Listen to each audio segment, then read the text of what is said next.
Bem, então continuando agora, nós vamos começar pelas estruturas de interesse, e a primeira delas é a água.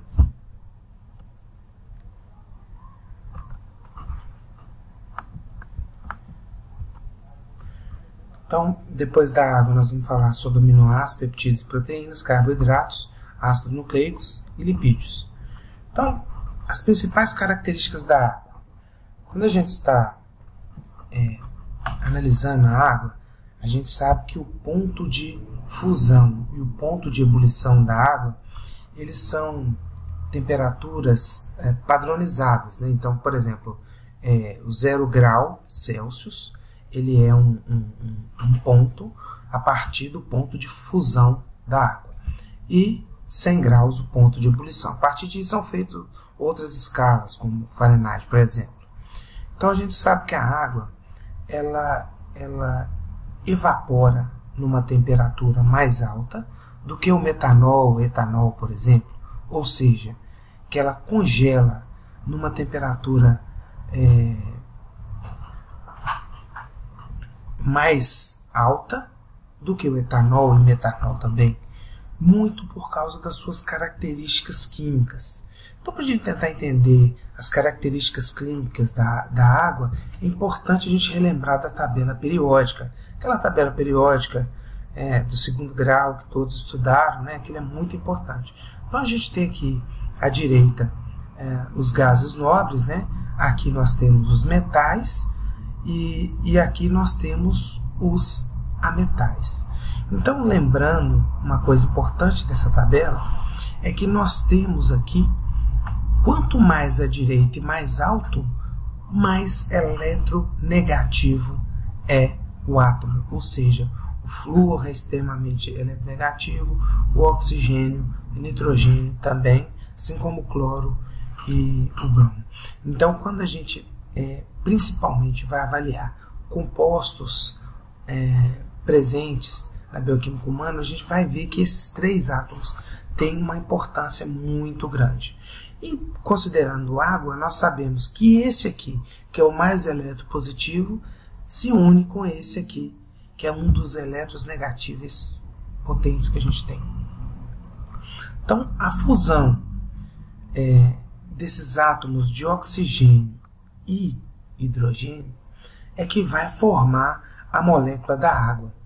Essa molécula da água, ela tem angulações entre os hidrogênios, tá? E daí, professor?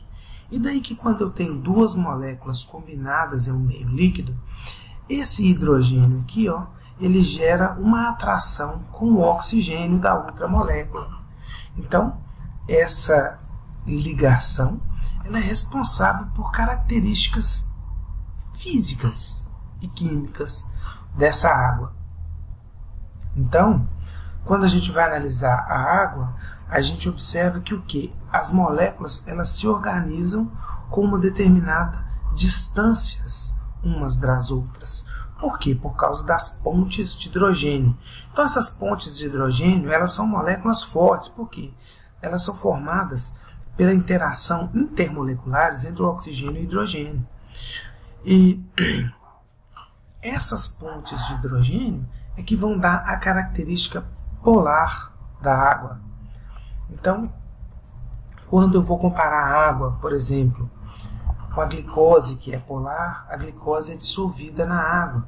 Porém, quando eu pego alguns compostos apolares, como lipídios, eu tenho dificuldade de dissolver. Por outro lado, a gente tem substâncias com características mistas, que são polares e apolares, que podem ser dissolvidas na água e às vezes dissolver substâncias lipossolúveis. Então, um exemplo clássico disso aqui que a gente pode lembrar, simples, na cozinha da casa da gente, é a água e o detergente, a gordura. Então, você pega um copo d'água, coloca ele e fica observando. Quando você coloca, por exemplo, um óleo, né, um óleo de girassol, um óleo de cozinha comum, você vai ver que ele vai ficar isolado.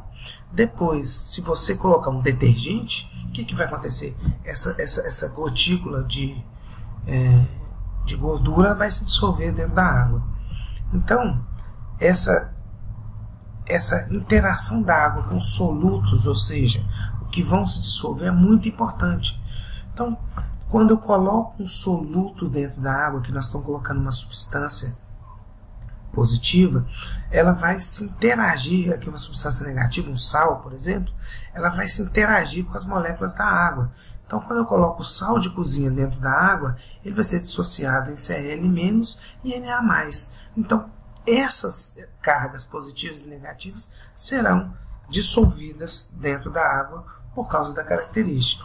Então, um exemplo de como que você pode fazer isso é quando você vai fazer um chocolate mais concentrado, o que você faz? Você aumenta a temperatura, porque você aumenta as distâncias dessas moléculas aqui e você consegue aumentar a solubilidade.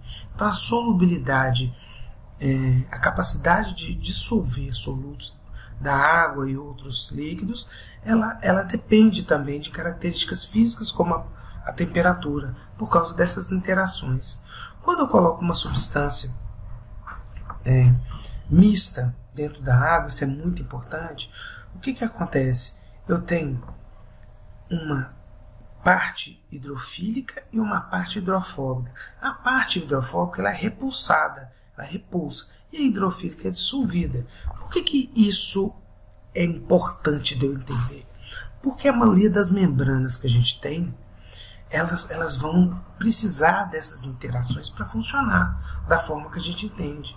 Então, apesar disso parecer ser muita química, é o princípio básico para o entendimento do funcionamento de uma membrana, né? Então, o que acontece? Quando eu tenho substâncias de característica dupla, né? E elas são colocadas dentro de uma solução de água, o que pode acontecer? A dispersão dessa água pode fazer com que essas moléculas se agrupem em forma de micelas. Essas micelas, por exemplo, são importantíssimas para a absorção de gorduras dentro do intestino durante a alimentação.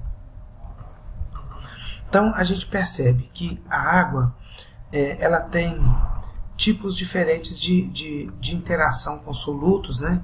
E essas biomoléculas elas interagem de acordo com suas características de forma diferente com a água. Então a gente interage grupo neutro entre pontes peptídicas, né? Nós temos que o H, o flúor, o oxigênio, o nitrogênio, também chamado de H-FUN ou hidrogênio buzinante, que formam as pontes de hidrogênio. Nós temos as interações iônicas, onde eu tenho a formação de íon, que vai fazer com que essas moléculas se unam ou tenham repulsão umas para outras, umas pelas outras. E as interações hidrofóbicas, igual a gente mostrou antes, e as forças de Van der Waals. Então, essas são as principais formas de interação não covalente entre água e biomolécula. Então, aqui é um exemplo onde a gente vê hemoglobina. Hemoglobina, para quem não sabe ainda, quem está começando, ela é uma molécula, ela é uma proteína importantíssima que carrega oxigênio. E, obviamente, ela está em um meio aquoso. Então, aqui a gente mostra uma solução de água, onde as moléculas de água se interagem com a hemoglobina. Então, essa é uma simulação 3D, está sendo cada dia mais usado para a gente entender fármacos, para entender princípios bioquímicos e outras coisas mais. E a gente observa aqui onde essas bolas vermelhas, onde se ligam as moléculas de água. Bem, então as moléculas de água também se ligam no citocromo F, outra molécula muito importante, né? Uma proteína muito importante que também carrega ferro, e mais para frente a gente vai entender melhor essas funções na fisiologia, na patologia, mas na bioquímica a gente precisa entender que importantes substâncias elas se interagem com a água. Uma coisa interessante nos livros de bioquímica, que às vezes as pessoas não comentam, é que muitos exemplos, por exemplo, hemoglobina, muitas proteínas dessas, citocromos, elas são faladas várias e várias vezes, e às vezes a gente não entende bem a função, porque ainda você vai ver ou na patologia, ou na citologia, histologia.